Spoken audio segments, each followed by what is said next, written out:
Hi all, namaste. Welcome back to my channel and you are watching Inspire Nepali Mom.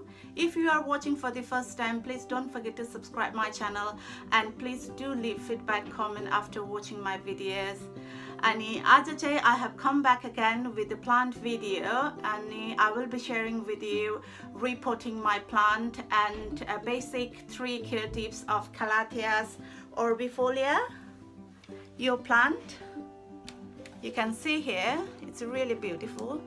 I'm going to share with you guys. It's like a repotting garnu cha, plus I'll be sharing with you 3 simple basic care for Calatheas Orbifolia. So guys, let's do it together. Stay tuned.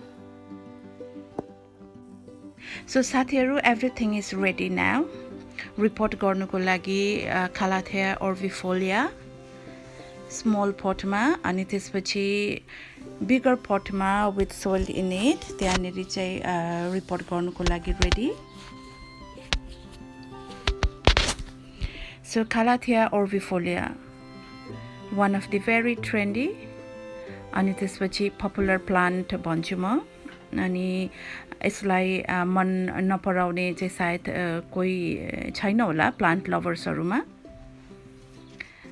यसको चाहिँ leaves एकदमै राम्रो हुन्छ.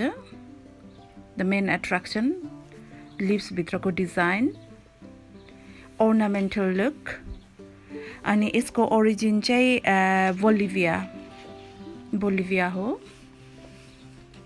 So I'm just going to start repotting now.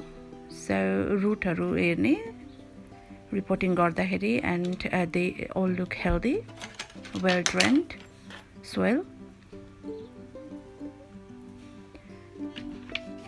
अनि चाहे अनुसार soil राखेर report गर्ने. धेरै खाने पनि हैन, धेरै लुज पनि हैन, ठिक्क well drained is really important.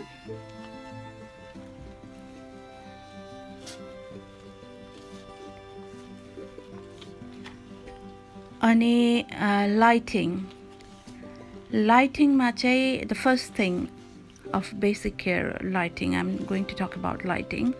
Lighting मा चाहिँ this plant can tolerate bright to medium sunlight, but it need to be indirect sunlight हुनुपर्छ.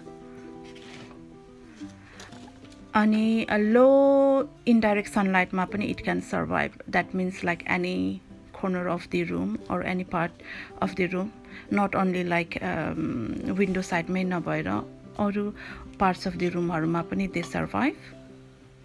अनि यहाँनेरि चाहिँ this leaves यो चाहिँ brown भएको छ साइड मा. यो चाहिँ ह्युमिडिटी नमिलेर नपुगेर हो. अब हामी चाहिँ यहाँनेरि इन्डोर प्लान्ट्सहरु अब घर भित्र राखिन्छ. हाम्रो घरको सेन्ट्रल हिटिङहरुले गर्दाखेरि चाहिँ ड्रट भएको हुने भएर चाहिँ यसरी लिभ्सहरु चाहिँ ब्राउन हुन्छ.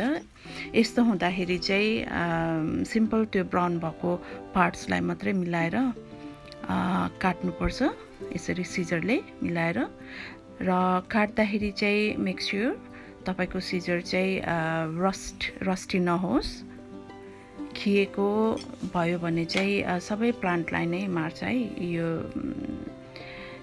This is very important thing.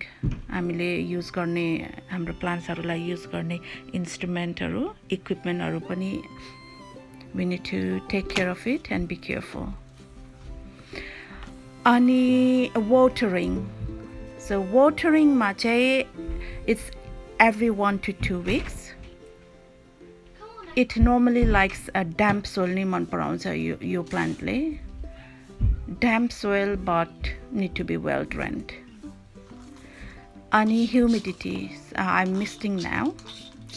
Humidity, it needs a higher humidity, this plant.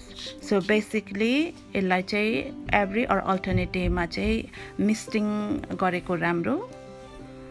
अथवा humidifier छ भने humidity गर्नुको लागि humidifier मसिनहरु पनि हुन्छ. We can use that.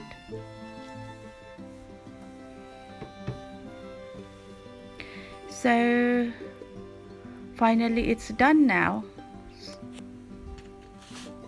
So it's all ready.